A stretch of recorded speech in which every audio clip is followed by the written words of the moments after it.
Good evening. How are we doing? Can anybody hear us?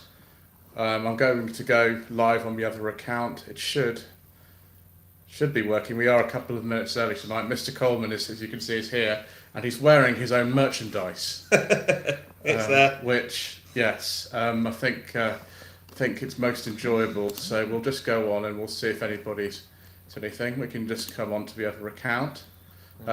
We are using the incredibly long stream microphone. Jonathan Bramwell, good evening, sir. Just pause ourselves on here because otherwise we'll get feedback. But we just need to bring the questions up in this separate section. And there we go. I think we can go pop out chat.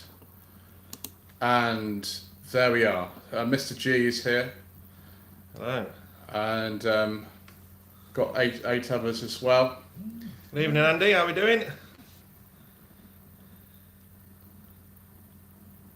All very good. How is everybody? We okay? We've got different beverages on tonight. I've got some ginger wine, and Mr. Coleman has got I've got a vat of tea. Yeah, it's a massive vat of tea. And some council wine. Yes, some council wine, courtesy of Hampshire County Council. Yes, very nice. So, do you have any questions for Mr. Coleman? This is Mr. Coleman's first live stream because, as he hasn't quite reached 1,000 subscribers yet, although not going to be long, looking at the growth rate of his channel. HB, good evening, sirs. Good evening to you as well. Good evening. He hasn't the ability at the moment to actually do the live stream on a phone. He has to do it on a laptop. And having done a live stream on a laptop, when I had 1,000 subscribers, it was absolutely dire. Yeah. So Depeche Mode Music, ladies and gentlemen, good evening, sir. Good evening. How are we doing? Scottish Car Enthusiast TV, evening gents from Davey. Yes. Good nice evening. to see you, mate. How are you doing? Good evening. Mr. Coleman, do you want to read that question from Mr. Randy G? Would you rely on a brake fluid tester, or would you still change fluid every 2 years? It depends on how old the car is. If the car is post 2014, 2013, 2014, it'll probably be running DOT 5.1 brake fluid, which is fully synthetic, and you can actually extend that to 5 years. If it's anything before that, just change it every 2 years. For what it costs and the amount of time it takes to do it, just change your brake fluid, and you'll be well away. I do it every year. Every 2 years on the Granada, and every 2 years on the cars that I've owned, and it does make a big difference, providing that you can get the all of the bleed nipples undone. So do yourself a favour and make sure they all come undone first before you try it, because if you snap a bleed nipple, you've bought yourself a caliper, so it just made it very expensive. That answers your question. I think the car he's got is 2017. Oh yeah, you'll be fine. Okay. Just leave it be. You'll be fine. Richard Howlett, evening, sir. Evening, Richard. Evening. Does anyone else have any questions for Mr. Coleman? I think we started on time tonight. I think so. Something that takes a little sort of while to sort of come through. Yes, thank you, Mr. G. Excellent. So the way that my channel's growing at the minute, as I say, it's very much a time-based thing, because I do work stupid hours, and I do a lot of miles with my job, and my YouTube channel is purely there just for something a little bit different to do when I have the time to do it. It's not my sole source of income. It never will be. It's just something interesting, because I like to do things the old school way, and getting a lot of the old school methods and ways out and about still, when people don't really do it anymore. It's kind of an interest to me, so that's why I do it. So I hope you enjoy it, and say anybody's got any questions or anything like that, just ask away, and I'm sure I'll be able to answer it. If not, I'll be able to get back to you on it. Yes, excellent. We've got something from the last live stream here. Depeche Mode Music, just to let you know, I fixed the tyre pressure monitoring on the MG3. How on earth did you do that? Did you use the touch screen, or was it through the menu in the instrument cluster? I'd like to know that, actually, because on the one I had, that was a very early MG3, it was all on the instrument cluster. Okay, fixed drive right fly. Hello, good evening. How you doing, mate? Another question from Mr. Coleman. Will you read that out, sir? How do I rate the Jaguar S-Type? Mine has solid sills. Unfortunately, they are on the... Yeah, the amount of times I've heard that. I'm going to be honest, mate. Jaguar S-Type. Having worked on them first time round, seeing the way that they go and MOTing them and failing them up for MOTs when they were 5 and 6 years old for sill rocks, brake pipes, wheel bearings, all that kind of stuff. It's not. They are a nice car. They drive nice, but it wasn't Jaguar and Ford's finest hours. Believe me. The X-Type's just as bad. But if you can find one to save, do it, because they're getting a bit thin on the ground, and they're okay. They're very reliable. They just like to rust. Yeah, the X-Type's kind of similar to that, isn't it? Yeah, the X-Type, very loosely related to the Mondeo, but not 100%. The Mondeo is a hell of a lot better car than the X-Type in all ways. But yeah, the Jag S-Type may be worth saving one now, particularly if it's an early one. But yeah, they do rust, mate, and you've got to keep on top of it. Yeah, the X-Type that I drove on No Budget Reviews in March it'd been bought for £800 as like a winter car, and it was actually pretty good. I mean, for what it paid for, beige leather interior, sort of pensioner spec, because it was an automatic but no climate control. It was a base spec with leather and no climate control, which was interesting. Right, okay. Next question we have S. Thomason. If you could be transported back to 1991, what everyday car would I pick? Alpha 164. Yeah, Rover R8. Yeah. No question. Might actually go for a saloon this time. 416 GSI with a leather interior, and the GTI wheels. I think those are an option on those. I might go for a manual this time as well, because I've had a number of automatics of that, so I'd probably have one of those. Fix, drive, ride, fly says you do like the X-Type estate. I'll agree with you there. I look after one in triple black. It's a petrol one, and the car's only done just over 50,000 miles, and she is on about getting rid of it soon because she's had it from new. It's beautiful. There is not a mark on it, and that would make a beautiful car for somebody. Or if you could just put it away, I would definitely do that. Okay. Oh, next question. They're definitely for you, this one, Mr. Coleman. Oh, maybe yes. When I first reversed the car off the drive, my car makes like a squeaking noise. I thought it may have been the disc sticking to the caliper, but it's recently been serviced. Any ideas? Try and elaborate on the squeaking noise, mate. Is it a high-pitched squeak, or is it a low-pitched hum or drone? Let me know. That's from Scottish Car Enthusiast TV. Next question. Jonathan Bramble-Onion, early MX-5 Mark II. Love the car, rusty as anything. Yeah, they all do that. Yeah. The one that I drove, funnily enough, the person who owned the X-Type and the MX-5 were the same person. They're friend of Mr. Richardson from Furious Driving, and the MX-5 looks fantastic on camera. But it's yeah, they do like to rust. I mean, that had numerous repairs. You didn't see that. And actually, the car was a good, like, usable, drivable daily car, but it wasn't concours at all. It looked a lot better on camera than it was, and that's just what they do. They all rust like that. It's just the Mazdas of that period just do.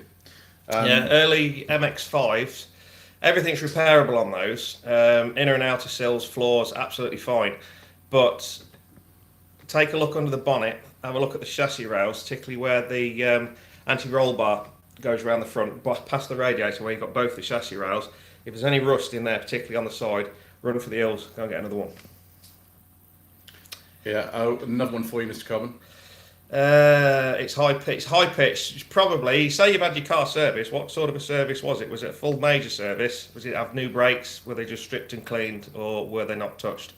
If it is high pitched squeal, probably it is going to be your brake pads want changing, the audible warning starting to catch.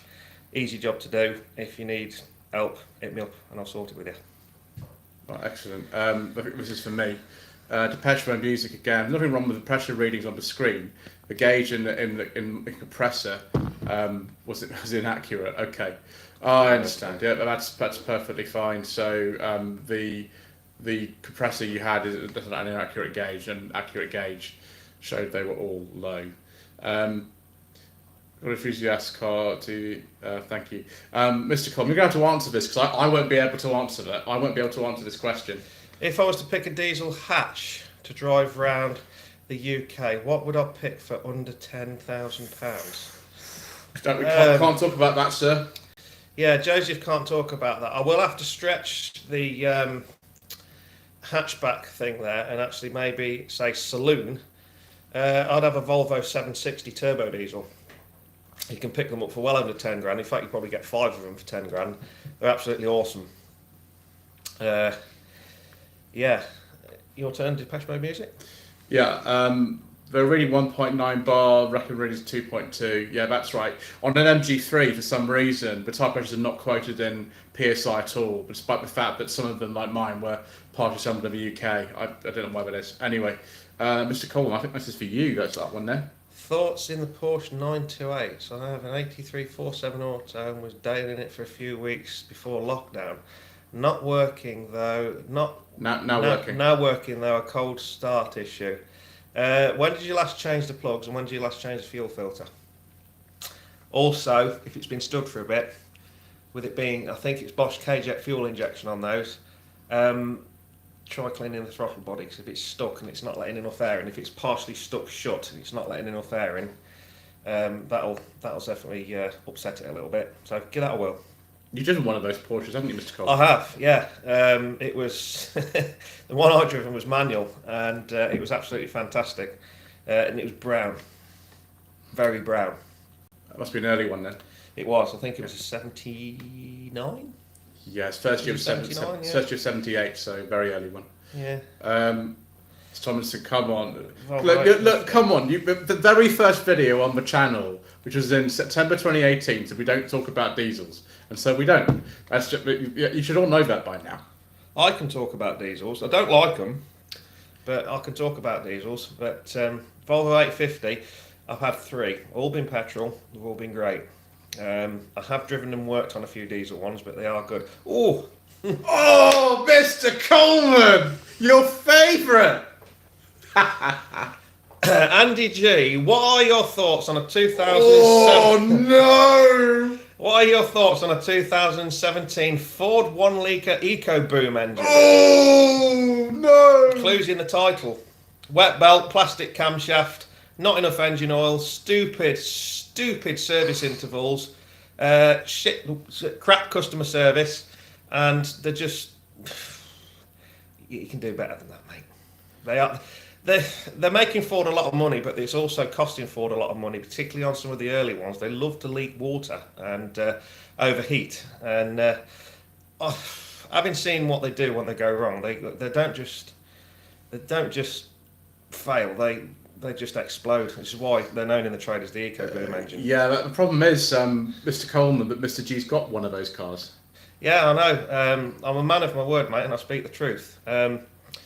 Just look after it. Whether you do your own work on it or you don't, just make sure you're prepared to have a big bill at some point, because it was Ford's first kind of attempt at making its own, or a brand new engine that was kind of a bit too far ahead of its time. And one of the biggest problems with it is that they run very, very thin engine oil. I believe it's either 0.20 or 520 fully synthetic oil. And I think it's about 3.5 litres every change. And I think Ford want you to do 30,000 miles on it. And then they're wondering why they're getting expensive warranty claims, because the oil's turned into syrup and it's either burnt it all off, or the wet belt's snapped, or it's got a vibration on it because the camshaft's wearing out, etc., etc. Not really my bag, if I'm honest, but just look after it and it'll be fine.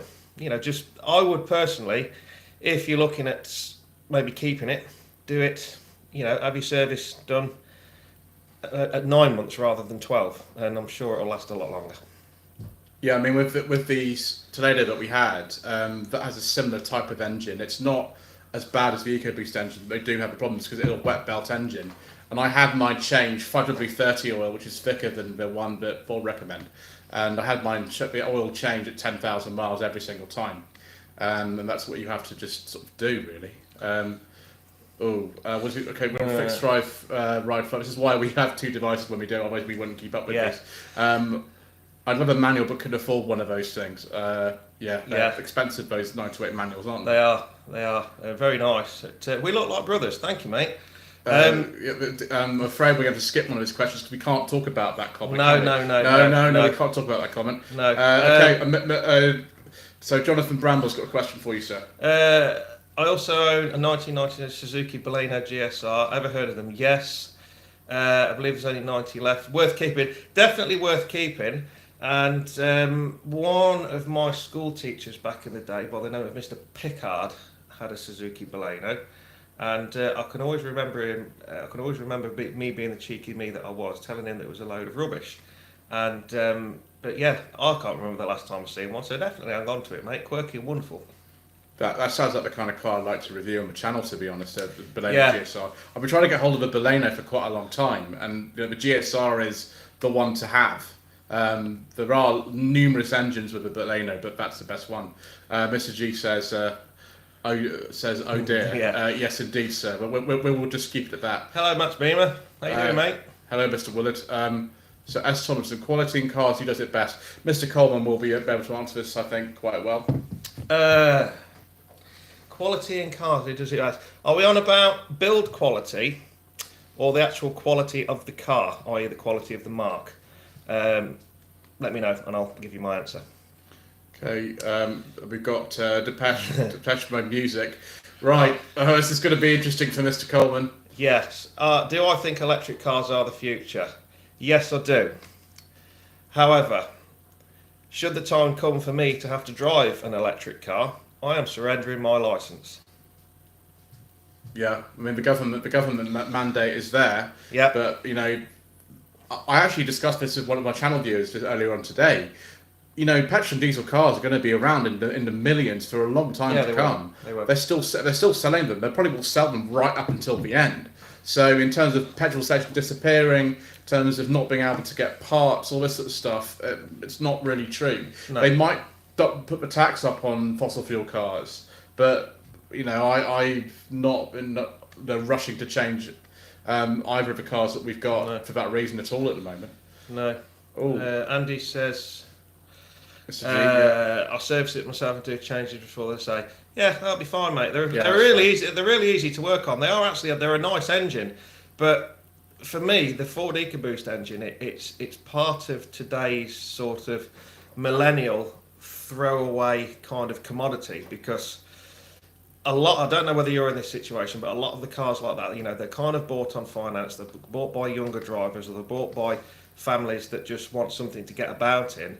They're not interested about what goes on under the bonnet, and when they go wrong, it's just like, well, Ford, can I have another car? Or go ring the dealership up, can I have another car? Yes, of course you can. And they just extend the finance payments, and the car either gets fixed or it gets thrown in the bin. And that's the kind of mindset that's going with modern day motoring now. And it's just my feelings about it, that's all. I just don't like it. Yeah. Where are we? So we're now on fix, drive, ride, fly recommendations for basically a no budget reviews car that will go up in value. What do you think, Mr. Coleman? Try and find a Peugeot 306 2-litre XSI with wheel trims, pre-facelift. Very nice car. Go like stink, appreciate, and they don't go wrong. I wish I still kept mine. The only thing is that they have horrendous sort of rot in the sort of rear arches if it goes bad, and it's really bad if that goes. Yeah, you'll see. If you have a look on, if you go to my channel, have a look. About a year ago, 18 months ago, you'll see a green Peugeot 306. I just MOT'd. Have a look at it. Yeah, that sounds bad. Scottish Car Enthusiast TV. There's another one for you, Mr. Coleman. Yeah. Thoughts on the Volkswagen DSG gearbox. Yeah. How many horror stories do you want, mate? I'm here all night. Yeah. Trap, good evening.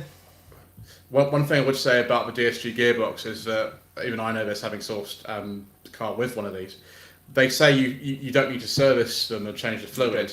It's complete nonsense. It's about 40,000 miles Yeah. or 4 years. You need to change the fluid in them. You do. I think they've got a valve body inside them as well that's got magnets and a filter in it. That's the failure point. Yeah. Both. That was a question from S. Thomason about what's the best quality car. And, the best quality car. At the minute, I know I'm a sucker for Alpha, but I would actually say for both, for quality and aftercare and service, it's Alfa Romeo. They've got some guidance from GM. The last 5-6 years, they've become absolutely brilliant, and I'm very tempted myself. Get lockdown and stuff out of the way. I'm probably thinking of maybe getting a Giulia QV. So just based on that, because I think they're fantastic cars. They're built well. The aftercare's absolutely fine. You get a nice long warranty, and yeah, absolutely fine. Mercedes haven't got it anymore. Joseph will probably tell you about the ridiculous amount it costs to get them serviced. Gosh. And to be honest with you, servicing a modern day Mercedes now is as easy as working on Andy's Ford EcoBoost engine, and where they dream their prices up, I have no idea. My mother's service on her 2017 Mercedes C200 Sport Estate, which has done 15,000 miles this year at the main dealer. Now, you have to go to a Mercedes main agent if you are on a finance agreement, which she was, and the 3-year service and an MOT cost £800, and it was £20 for a courtesy car, which was outrageous. The courtesy car wasn't even clean. I just couldn't believe it. There's a Mercedes independent specialist near here, which will go to the next service because the car's out of warranty now, and my brother's refinanced it, so we don't have to do that now. But absolute sort of robbery. I couldn't believe what they were charging just to changing some spark plugs and some oil. I couldn't believe it. But yeah, anyway, where we are. So, Mr. Woolard, thank you very much, Beamer. Yes. Good to see you both there, yes. Yes, overdue. Depeche Mode music. How will government recoup fuel due to electric cars? That's your department. They'll just put the tax up. Yeah. They'll just put the tax on the cars up. At the moment, they're free to tax. They'll just put the tax up. Yeah. I don't know what else to say. And they'll also make public charging points more expensive, because that's generally why people charge cars if they don't charge them at home. I think that's what they'll do. HB, it must be for you, Mr. Collins. Yes, well, I've just read that question. Front ABS sensors, mate, probably got road dirt in them. Take the front wheels off, find your front ABS sensors. They'll be on the stub axles either side by the CV gator. Take the 8mm bolt out, pull them out, give them a clean, put them back in. Fine. As regards your radio, my 620 SLI does that as well. Couldn't tell you. Don't know why it does it. Yes, so John Robbo, this is interesting. I just reviewed one of these. Pure run-of-the-mill 12-plate Peugeot 208 1.2, got to be the PureTech engine, 3-door. Nothing exciting. Parts estimative with cheap servicing, does 55 to 60 miles per gallon. Thoughts? I think that's a chain cam and a wet belt engine, isn't it? The PureTech. Yeah. It's I've driven one of those recently. There's actually a review on Sensible Second-Hand Reviews of a 208. You're supposed to be a very early one if it's 2012. Much better car than the 207. Much better car than the 206. Yeah. The driving position is a little bit weird. It takes a bit to get used to. But the one I drove was the robotised manual gearbox with the 82 horsepower, 1.2 PureTech, and the engine's fine. It's just that the gearbox is horrible, like most robotised manual gearboxes are. But I was actually impressed with the quality of the car. It's actually quite a nice quality car. I'm a little bit concerned about anything with a wet belt engine in it. Yeah, the technology's not quite there for that yet. But yeah, it sounds like it's doing okay. Jonathan Bramble, there will be more Morris Miners about in 20 years? Yeah, there will. Yeah, quite possibly. Yeah, there will. Oh, another one for you then. Trab, drag racer 2-litre Sierra 1984 versus the Cavalier 1.6 1984. What would win? The Cavalier all day long. And from personal experience, if you own a Cavalier, whether it's a 1.6, 1.0 or 2-litre, only change gear when you get valve bounce. And they are awesome. The Sierra's a good car with a 2-litre Pinto in it, or if it's got that stupid i4 engine in it, not so good. But having raced both, Cavalier all day long, mate, all day long. How many Mark II Cavalier 1.6s have you raced, Mr. Coleman? I can't remember. At least 5. 5 or 6. Got to be. This is like way back when. This is what was it your first one ever that you First raced? one ever was Yeah. a first car ever that I raced. Yeah, It was yeah, a it was- Proton. They call them a Saga. Well, they do in, Yeah. in Malaysia. They're 1.3, 1.5. But you went to the Mark II Capital 1.6s, weren't you? In the Yeah. early days of bagger racing. Yeah. Yes, Depeche Mode music. My experience of owning a brand new meter was absolutely spoilt by the pool service and knowledge of the main dealer. Yeah, exactly, mate. I've heard- I've heard of went this. to a main dealer. The amount of specialists, being an alpha fanatic myself, the amount of specialists now far outweigh that of the main dealer, purely because the main dealers are very ignorant, they're very arrogant, and it's like the Mercedes, they charge an awful lot of money for basically putting some WD-40 on it and kicking the tyres. Me, you know me, I do all my own work anyway, but some real good friends of mine that I've known for a lot of years run Alfa Romeo specialists, and the amount of work that they take over from the dealerships, for even something like turning out, an engine light for a PO400 code for a loose fuel cap, which is quite common on Alfa Romeos, where dealerships want £500 just to put a new fuel cap on it and diagnose the fault, where you can go to Halfords, fix the fault yourself for a nickel. It's beyond a joke. So I'll agree with you there, mate. I had a client last year who wanted to get a Mito, and I had to sort of say to her, it's probably not the best idea. I think if you're under the warranty, then it's obviously a problem or anything, but they don't tend to be the most reliable ones, unfortunately. The Mito, they're just basically a Fiat Grande Punto underneath, I think. And they unfortunately aren't the best. Apart from the fire engine. The fire engine is a very reliable engine, actually. And the 1.3 forbidden fuel engines, forbidden fuel engines, those aren't too bad either. But they're good engine. Those little diesel engines, they're good. Yeah, but when the injectors go on those, when we get to high mileage, it's a very expensive job to change the injectors in those. It is, and with those little engines, I might actually do a separate video and I talk about that little 1.3 multi-jet engine, and just to let you know my personal thoughts on it, because it is a very good engine, but it's a bit of a mismatch of a lot of parts, and when they go wrong, they do go wrong, but they're one of the best diesel engines in a car on the market at the minute, as far as I'm concerned. Yeah, I think they've gone out now because of Euro 6 regulations that have just come in this year. So, but they went in everything. Went in Corsas. They went in. I think Suzuki SX4s had them as well. Loads of cars had that engine. Yes. Where are we? Oh, we are at the Skoda Octavia. Yeah, Skoda Octavia 5 TSI. Nice car. Sierra Cavalier. Cavalier for me. I've had too many Sierras, and I just prefer Cavaliers. I think they're the underdog, and they're just a better car. Trab, 100% agreed. Yeah, glad you agree with that, mate. Yeah, just to go back to S. Thomason and the Octavia 1.5 TSI, the car I reviewed for the Christmas special, which is the last of the 2-decade reviews for the time being, had that engine in it, and I can't remember if it's a sort of chain cam or a wet belt engine, the 1.5. It's quite a new engine, it's only been out a couple of years, and it has a 2-cylinder mode, and I think that's it's good. I'm not sure the economy getting in the Karoq it was fitted in was particularly good, but I did manage to get the 2-cylinder mode to work, and there is a bit of a weird software problem apparently with those cars. If they've got a manual gearbox, they're going to be a little bit difficult to sort of take off smoothly, and the autos are all right. I didn't have any problems with the one I was driving, but it was just because I drive so many cars now, I just get used to it. But yeah, I think it's a pretty decent car and a decent engine personally. Mr. Cobble's not so keen on Volkswagens though, really, but I quite like them. We got Adam Toms. Hello, gents. I'm sorry I'm late. Hope you're both well. Mr. Coleman, a question for you. Any plans to beef your Alpha this year? Which one? The 166 or the 90?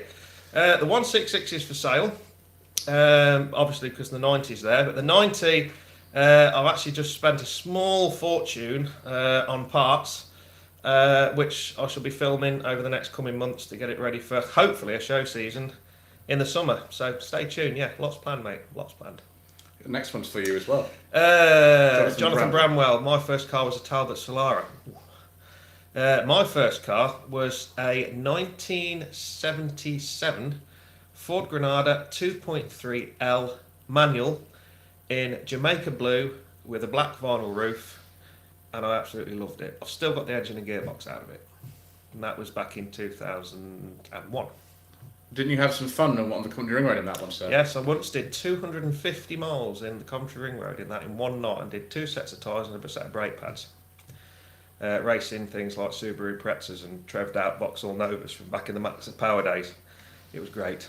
And of course you won because you're an expert driver, sir. What have you got? I'll just make sure we haven't missed anything. Mr. Woolard.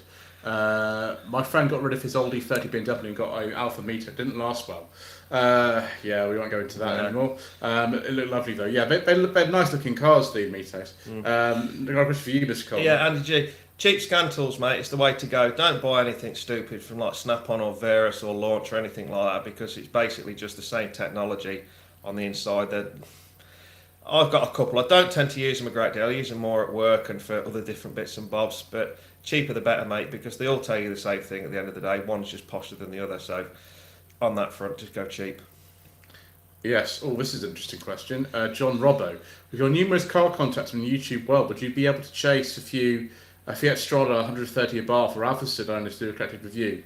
Oh, I don't know. The only way that I get cars to... No guy's got an Alpha Sud, but... Yeah, the only way I get cars for review is 1, somebody offers me a car, 2, I know someone who's got one, or 3, I have a contact that I can ask for like a selection of cars. So some at Garage will offer me cars because they're an MG dealer. Sometimes I get pressed. I've had a press car from Suzuki as well, and I can get Sangyongs because I'm a Sanyong owner and the dealership very kindly allow me to review cars. Those are the only ways I can get cars. I can't magic them up, unfortunately. So I'd love to do Alpha Sud, love to do Strada of Bath. I mean, the Strada of Bath, there's very few of those left now. But that's just the way that it tends to be. Right, we'll have to go back a bit here. Okay, we have Travelee, this one here, Mr. Goblin. Okay, Cavalier Mark 3 versus Mark 2 all day long. Mark 3s are okay, but to build them for racing, you've got to put all the stuff on off of a Mark 2 anyway, so I'll go with a Mark 2 because they're on carburetors and proper distributor, so easy to build, faster. Yeah, I think this is another one for me. Sort of 48 miles per gallon for Octavia, 51 for the Golf Mark 6 TDI. Now, on something like an Octavia or a Karoq, there is a 1 litre TSI engine, 110, 115 horsepower, depending on what year the car is, and of course sometimes there's a 130, a version of the 1.5, and there's a 150. The 150 is generally the more common one of the two. And for some reason, I used to get amazing fuel economy in my 1 litre Toledo that was a little bit smaller than an Octavia. But the journalists will tell you that the 1 litre TSI engines don't get very good economy. That's not really the case. Ben from Planet Auto and I have driven lots of cars with that engine, and I got 75 miles per gallon out of it. The 1.5, I don't really know enough about it. I think there's a review of the Terraco on the Planet Auto channel with that engine. They'd be able to tell you a bit more. Unfortunately, with the Mark 6 Golf you've mentioned, I can't talk about that on this channel. Right, 4 Count Gav Saab. That's probably for you, Mr. Coleman, isn't it? Where are we? They're just the top of here. What is the car that you think should never have gotten the hype it had? Well, for me, personal thing, I don't take this personal, mate. I think it's the Rover Streetwise. I could never understand the point of that. Yeah. I don't quite get it. I mean, I've not reviewed one of those yet. It's just like a 25 with an extra sort of body cutting. I mean, now that is the most fashionable type of car at all. And so, in terms of being first, it's quite amazing that they were, because that's essentially what a lot of these little crossovers are. But it's just a 25. That's really all it is, and they handle slightly worse because they've got raised ride height. Not a bad car or anything particularly. The 25s can make really good little knock-around cars for not much money, but I don't think perhaps they deserve hype particularly. Anyway, right, next one, professional music again. Guys at Summit Garage always made me feel welcome. Yeah, John Newey at Summit Garage is brilliant. Lots of the team are there. Always really accommodating to us when we film there. Kevin at Cambridge Embry is a really nice human being. I've always agreed to marketing, he told me he was a director. Yeah, not come across Cambridge I have that Embry. effect on people, don't I?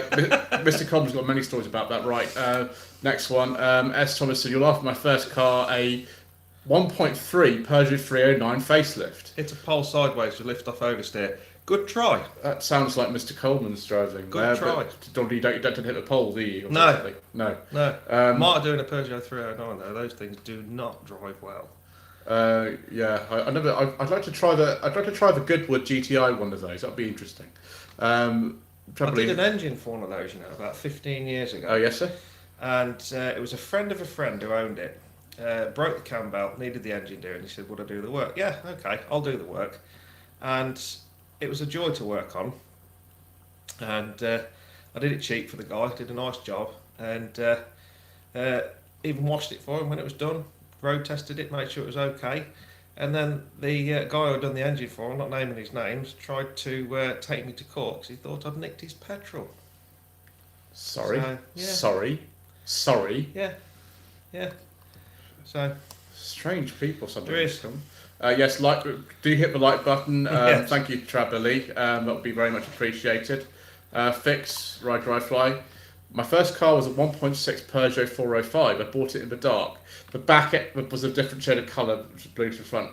Have you had one of those, Mr. Coleman? A 405? I've had a 405 MI16 that was white on a H plate, and yeah, fantastic car. Really enjoyed it. Made a bit of a break from a Sierra Cosworth and experienced some decent power on a front wheel drive car. Very good. Yes, excellent. We've got there we go. Question for you, Mr. Coleman. Adam Toms. So really, yes, I've got two Alphas. The Alpha 90 it's very special, and I'm fortunate to be in a position to own that because let's just say you have to be able to own one. There's only two other people that own the rest of them in the UK. I'm one, and some good friends of mine are the other. And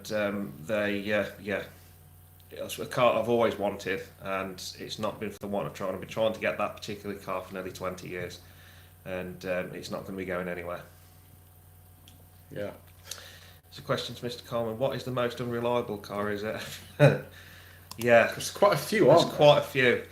A lot of them have been, put your fingers in your ears, Mr. Woolard, BMW and Mercedes. BMWs are quite up there, particularly the more modern day ones. Yeah, I've done a few on those, but like I say, it's all depending on how it's been looked after, particularly now, because if the bonnet's only ever been lifted to have screen wash put in it, you kind of fighting your own battle there. So but yeah, the most unreliable cars I've ever experienced for the time being, particularly over the last 10 years, has been that of BMW. Yeah, that's it. It's a shame. Yeah. I will add to that. My interest in BMW stops at the E46 because the E46 in the UK outsold the Mondeo, didn't it? You're absolutely right. It did. And yeah, that's for right. me, I've owned a lot of old BMWs over the years, and I've had E12s, E28s, E24s. A couple of E30s. I really enjoy them, but for when a car with that prestige outsold the Ford Mondeo, for me I've just lost interest in it, because if you had a BMW back in the 60s, 70s and 80s, you were doing well for yourself, and it looks, you know what I mean? They're everywhere. I mean they were just everywhere, and for me now, I don't know what BMW is doing, because they've got a car pretty much for every scenario. They've got a car for if it's sunny, they've got a car for if it's raining, they've got a car for if you want to get your hair cut, and I just think it's absolutely stupid. What's the X6M? What's that all about? Yeah, let's not talk about the new electric one either, because that's quite a controversial one. Let's talk about, instead of Mercedes 124. Mark Pasala. I used to have a Mercedes 300 TE W124 in the 2000s. Yeah. I'd sell for a more modern car. Any advice on where the best place to buy another one today? Well, that's my job. I go and I source cars for people. So I think we'll actually not answer that question because that would be basically sort of saying, giving you sort of, just of a trade and giving it away, so we won't do that. Bad book. So late again. Did Mr. Coleman fix for cooling? When Mr. Coleman arrived, it was dark. So yes, no. It's been a long day today. I'm going to be having a look at it tomorrow. Yeah. Morris Godfrey, is that how you say that? Good evening from Namibia. Oh, wonderful, Namibia. I didn't realise we had people from Namibia I've been watching the channel. Isn't that wonderful? Just have to move that up a second. All the best for 2021. Thank you. Yes, you too. Richard Howlett. I drive a 2010 Honda Accord 2.4, which I intend to keep. What should I be aware of? Well, that's to you. But I'd love to review that. That would be probably sensible second-hand review 2010. What about your side of things, Mr. Coleman? Yeah, I'll agree with you. I would definitely agree with you. What was that question? What should he be aware of on his car? Which one? I'm losing track. The Honda Accord 2.4 from 2010. I don't actually know. I don't think you would. Someone no. No, we don't know. So we keep going. Good entertainment tonight, chaps. No Jim Blow the camera. No, Jen. No, not tonight. No, unfortunately not. Oh, there's a good question for you, Mr. Coleman. Trab, owned them both. 86 Granada Gear 2.8. That's presumably a Mark 3. Mark 3. Yeah, it will be if it's an 86. Or BMW 525e from 86. Owned one. It was Dolphin Grey, 525e, and it was awesome. Absolutely loved that car. I was speaking to you about it a couple of weeks ago. Yeah. It's the only car really high mileage. Yeah, really stupid high mileage on it. And it would do 40 to the gallon all day, whether you drove it hard or you drove it like your grandma. It was fantastic. I missed that car immensely. Wow. That's crazy. We've got the next one. I think it's Morris Godfrey from Namibia. Do love Marina. I personally, I don't know why, I prefer the Ital. I'm very strange like that. Mr. Coleman always says I'm strange, but I prefer the Ital. I had someone actually offer me an Ital estate, I think, to review at one point. Obviously, reviews are on hold at the moment for reasons I won't go into, but yeah, I'd love to. Also, I prefer the later Marina. I don't know why. I prefer the later ones. Have you ever raced a Marina, Mr. Coleman? Yes. Of course you have. Was it any good? No. Didn't work out for you. No. Jonathan Bramble. Hello, Mr. We're at top. Have I ever scrapped a car now worth a fortune? I've ever scrapped a car now worth a fortune. Now, I scrapped a Mini 1275 for 30 quid years ago. I've done a few. I've got. I did a Datsun 260Z about 15 years ago. And most recently was that Fiat 130 Saloon that we took to Stoke. Oh my god! Remember that?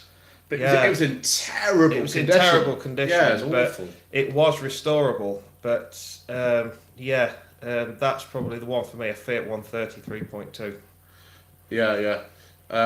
Hip fines at Richmond Grill. Yeah, that's something you've been in an electric car. You went to that. Mr. Boris Johnson, Prime Minister's on the live stream tonight. We won't answer his question. We'll go to the Depeche Mode music. First car is a pea green Mini with number plate pad 667R, which is Paddy Hopcock's personal plate. Interesting. Excellent, yeah. Right, Mr. Woolard from Matt's Beamer. I agree with you. It's a big shame. It's down to people that look after them. The stupid service intervals. I love the XXM. Well, this is the thing. We all have different things that we like, don't we? We do. Aaron D'Souza, do you like the 39 5 series? That's interesting for you, Mr. Coleman. Yeah, the 39 5 series. Yes, I do. You've got an Alpina B10 V8. Don't tell Mr. Wood about that. Hang on a minute, let's go back up again. Yeah, sorry, the thing keeps moving. Right, okay. Restored and bought 3,700. Very rusty. Yeah, it will be, but you've got yourself a steal. You really have, and that'll only go up in value. And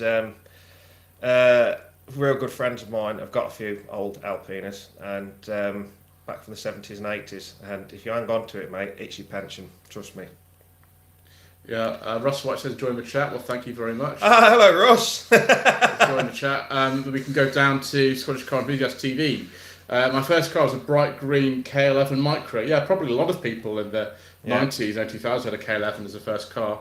Never went wrong. Yeah, they're very, very reliable cars, though. They are, yeah. Bit tended to rust depending on the model year, but K12, yeah, I've heard about lots of electrical issues and things on K12. That's the first. Well, my sister's just got rid of her K12, hasn't she? Yeah, but for some reason that one was really good. What mileage was on that? 512,000 miles. 512,000 miles. The K12 I'm aware of, I actually had to replace a K12 for a client, which would have been 2018. The car had keyless entry, and it just completely screwed everything up. Like, there was no key to get in the car because it was keyless entry only, and it needed like an immobiliser fix, and I had to get a specialist at I think an electrician to go and fix it. And it was quite an old car by then. I think it was 05 or something, so we're talking almost 15 years old now. And I think we just scrapped it in the end because it was just such a problem. That's a good one. If Boris Johnson was a car, what would it be? Probably something Italian. As much as as much as I like Boris Johnson, he does go on a bit. And Italian cars do that quite a lot. It's just nonsense and gibberish. So I will say he'll probably be something Italian. Maybe. Like a Lancia Tama or something like that. No. Lancia Tamas are actually quite good. I'm thinking something along the lines of maybe an Auto Bianchi. Auto Bianchi? Yeah. Could be Auto Bianchi Y10 or something. Yeah, Lancia Y10. Yeah, same thing. Yeah. There we go. So, yes, from Okahandja in Namibia.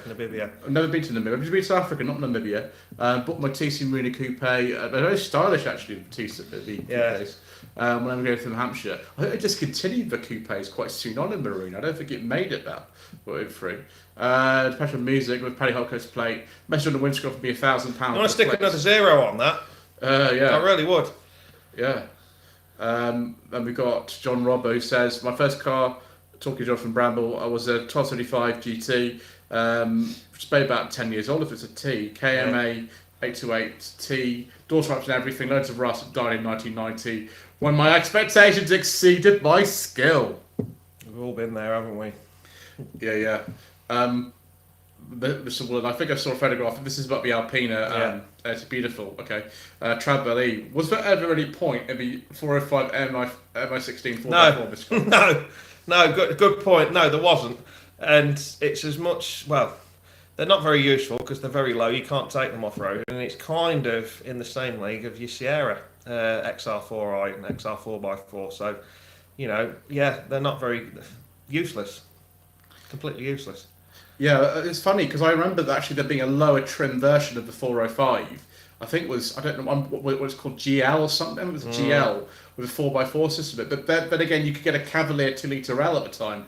It was a 4x4. I never really understood the point of those at all because most people would never use anything like that. It's a big question. Next one. Full Can covers up. What are your opinions on Saab? My opinions on Saab. I'm going to remain on the fence on that one because I've never really had much to do with them. The only thing I can tell you is I think the Saab 9000 is a very, very good car, particularly if you get a 3-litre one. I have driven one. It's the only Saab I've actually driven. And I thought it was very nice. And they're based on a Alpha 164 and Fiat Chroma. For 9000. For Type 4 platform, yeah. That's it. That's why the ignition key on a 9000 is on the steering column, not on the floor. Yes, that's right. Yeah. Saab, I'm going to skip over that. I'm not going to answer that. So that's a massive question. Aaron, this is a classic VW T1 on my road. That's Splitty, I imagine. Extreme rusty chassis might collapse. The thing is about a Splitty, or even a bay window now, or even the T3, they are all worth so much money. But even if a chassis is about to collapse, it's still worth like 60 grand. So, yeah, somebody will probably restore that. That needs a Viking's funeral. Yes. You're not so fond of those, are you, Mr. Cole? Mr. Andy G, do you have it? We did. We got plenty of time, and we're all organised on like last week. Yeah. You might, Mr. Cole, we're not going to enjoy this. If you could bring back Proton or Talbot, what would it be? Says S. Thomason. Talbot, because they can make the Tagora again, which is a fantastic car. You ever raced one of those, Mr. Coleman? Yes. Of course you have. To patch my music, you do audition for next year in Top Gear, and I hope I'm not being sarcastic. I think I prefer doing YouTube live streams for Top Gear, to be honest. Hit fire, GSI 2004x4 Cavalier, yeah. You tune in every week, that's very kind. Mr. Richardson Furious Driving is on the channel. The 4x4 saloons in the States, just generally speaking, were popular in mountainous parts of Europe where it's snowy. Things like Switzerland and things. You're just saying hello as you're editing. Well, I hope you're editing something nice. Hello, mate. You're Mr. right. Richardson. Saab 95 HOT, that's a bit like the Aero, I think. 250 horsepower out of the box. I'd love to actually drive Saab. I've never driven a Saab in my life. I've driven Volvos, not Saab. I was offered one in the very early years of the channel, but it never came to be. I don't think I've got the correct education to drive a Saab. You need to be an architect. Yeah, I'm not one. Yeah, I'm not educated enough either. So, yeah. That's my music. Yeah, I don't know. I need to manage an hour on my own anyway. Yeah. It's because of the ginger wine. The fact Mr. Coleman's here. Ginger wine, yes, and I'm on council wine. He's on the council wine, yes, indeed. And tea. John Edwards.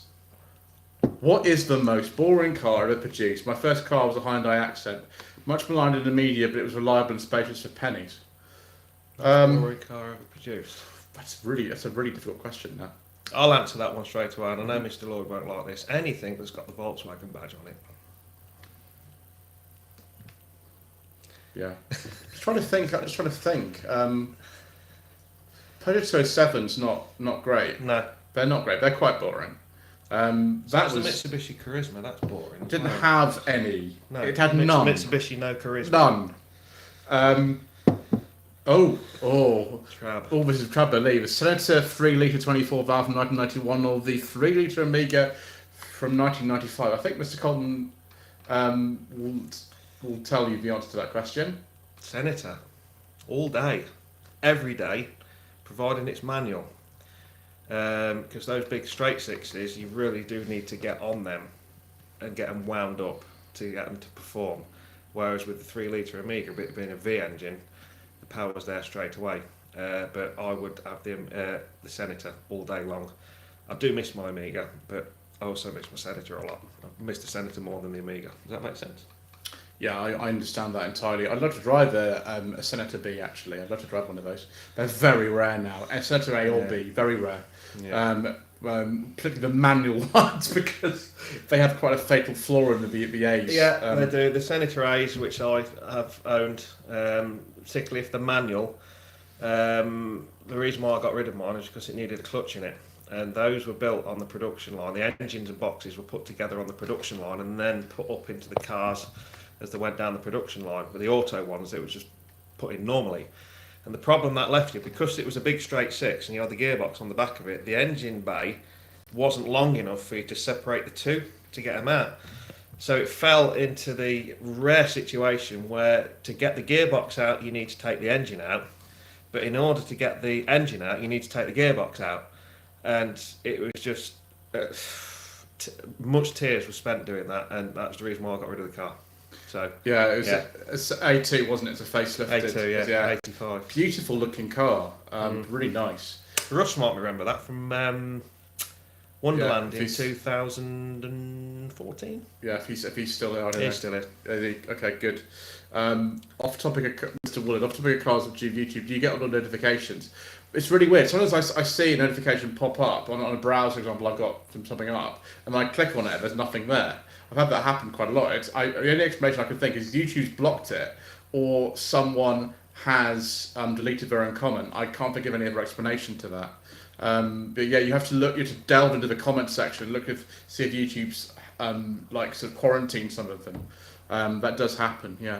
S. Thomason, the Jaguar, the insert rear wheels. That's because I think they changed the rear axle at the last minute, didn't they? Did, yeah. For one out of 505, that's what I remember. I also love to drive a Talbot Jaguar because when I was younger, my father's headmaster was still alive, and we used to visit him. He lived in Sheffield, and he had a Jaguar.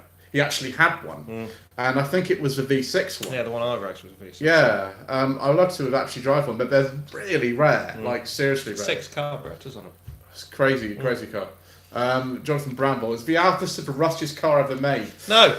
Is it Lancia Beta? No. What is it, sir? It's Ford KA. Yeah, they're not good. If you look at the statistics and that with rust now, the Alpha Sud and anything like that kind of stuff, yes, it rusted, but it didn't really rust in any major structural areas where the KA does. And for that reason, I've always said it's the KA, and it is a bit of a long-standing joke with the Alphas, and rightfully so. But for me personally, the rustiest car still made is the KA, because they're made from paracetamol, aren't they? Let's face it. Yeah, I mean, they went up actually in 2008, and they're getting really rare now. Yeah. Because of the rust and the low values. So we do up a bit. Aaron D'Souza, the Volkswagen Phaeton's quite cool. Yeah. That's a pain to work on. That Yeah. car. Absolute pain. They are. I suppose they are. I've taught Martin out of it, haven't I? Yeah. They're just so difficult to work on. Mr. Coleman, you might not be an architect, but you certainly may be considered an archaeologist, considering some of the car you drive. Yeah. Thanks, mate. He's just got a hold of a type of engine that I think definitely is archaeology. Especially with after lockdown, I happened to see down Summit Garage, we're going on the pub crawl. Well, just quite a few things have to happen before we get. One, I'm going to get to Summit Garage, and two, is going to be a pub crawl. But my lady wife will probably allow it, particularly if she's allowed to come. This is probably you, Mr. Coleman. Hit finds. What is the largest profit on a car you've ever sold? I sold a Delica L400 and a Volvo 244. Wow. I think the best one for me was. There's been quite a few. I'm just trying to think of one that's actually quite interesting. The Mitsubishi Shogun Sport, which I bought as a non-runner, and the Mitsubishi dealer in question told me that it needed an engine in it. And I was like, okay, fair enough. So I paid not a lot of money for it. Did some investigation work on it. This was probably back in 2007, 2008. Because the black one I showed you the picture of, the 53 plate one. I couldn't believe you actually owned that. Yeah. Oh, do you know, it just needed some diesel in it. It was out of fuel.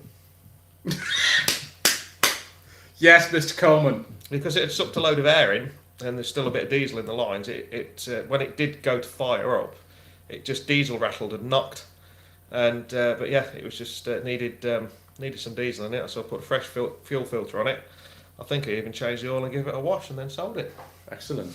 We have to speed this up because we've been on for almost an hour, so we have to just speed this up, and then we might have to call it a day quite soon. Mr. Woolard, in Russia we still get rare cars that you lost in Britain. Yeah, I know. Yeah, I know you get the 90 in Russia. And with like 1.82 litre standard speedometer, no briefcase. Yeah, briefcases are worth a fortune. Architect and part-time Top Gun pilot as a Saab, keen to advertise. Yeah, good point. They were. Furkan Kavsor, this is probably for you, Mr. Coleman. Alpha 75 or an E28 525. Alpha 75. Yeah. You ever owned one of those, Mr. Coleman? No, I would. No, I'd like to. I kind of do because the 90 is one underneath, but yeah, they're similar. They're very similar. Yeah. Aaron D'Souza, Mr. would like to run a larder. I actually talked about that the other day. Yeah. Mr. Well, here we go. It's Carmen. Do you watch Hubnut videos and do I think to what he's doing? I do watch some of his videos, and having met him and spoke to him on several occasions now, particularly at the NEC, he's such a lovely man. He's lovely. And yeah, he is. And I think what he's doing is he's kind of fueling, making his hobby. His job, which I'm all for, and I think he's struggling a little bit at the minute because, like most of us, he can't film anything. He can't film anything. Reviews. He can't do it. So I think he's kind of struggling at the minute, but he is good. But I think when he gets back to doing his normal road test stuff, and if Miss Hubnut comes along, she'll be fine. Yeah. Oh, Stephen Wilson, I'm about to scroll away my Cowley built W Edge Rover 75 automatic and primrose yellow. That's an unusual colour. Yeah, do you think this will hold value increase over time? Bear in mind, I pay £400. Now, Rover 75 is best in Cowley form. No doubt about that. They're the best built ones. Black Sails, aren't they? they? Ones with black sails, the best built ones of all. The only issue with the 75s is, particularly the later ones, they do have some problems, don't they, Mr. Coleman? They do. Yeah, we haven't got enough time left for that. They don't have enough time. No, but they are. They're not very good. The early ones are the ones to go for. Yeah. So, Yeah. What have we got? Mr. William, like to know of Larder. Yeah. Yeah. Russ White, yeah, sounds like the oil pressure switch on the Cortina. What he's getting at there is Russ is the guy I've told you about. He's got the Cortina XR6. Yeah. And he bought that beautiful. with on the potential of it having a ruined engine, and it wasn't. I just went up and had a look at it, and it was the oil pressure switch that was stuck. Yeah. It's like, very common for switches are the Vox Local Family Zero engines, but like a £4 part. Yeah. I've had 2 of those I've known have gone, and it's a very common part. Traveller, do you think that the Mondeo launch made the Cavalier in 19 the Cavalier late? I don't know because about that stage the Cavalier was actually in its Mark III facelift, guys. It had the airbags and the ABS and things like that, and you lined the sort of Mondeo and the Primera and the Cavalier up together. We're talking all facelifted ones in '93, and they don't look too dissimilar really. There was a certain design that seemed to go in every manufacturer at the time. Yeah, I don't think it made the Cavalier look dated. I think it introduced the Ford people into looking at something different, just like it did when the Sierra replaced the Cortina, because there was a big uproar over that, and there was when the Sierra phased out for the Mondeo. And the only thing for me personally, I think Ford should have done with, but yet again, Ford is all about cost cutting. I think if they'd have made the Mondeo rear wheel drive, I think it'd have been a completely different kettle of fish. And I've always said that. Yeah. Absolutely. You could get a 4x4 Mondeo, of course, Mark 1, Mark 2, you could get one of those, but if Mr. Waller, 90 sell is 2,890 quid. Well, it's a bit rusty probably.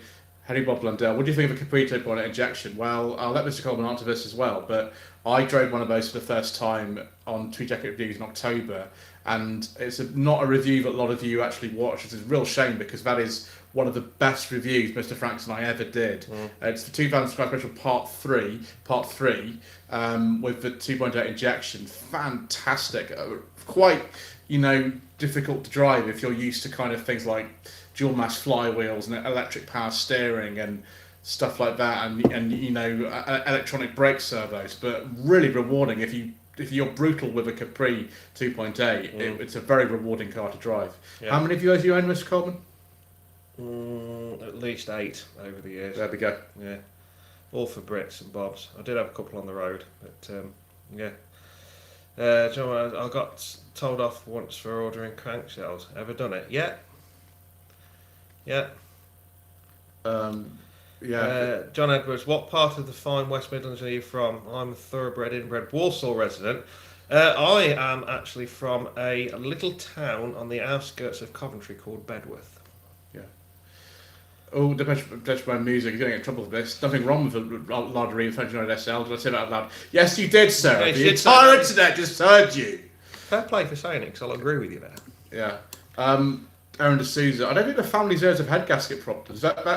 That's more the family ones when you don't change the cam belt and the cam belt and the water pump tensioner on those. Tensioner, so fails. Yeah, so not the family zero so much. They tend to have timing chain issues more than anything else actually. Those.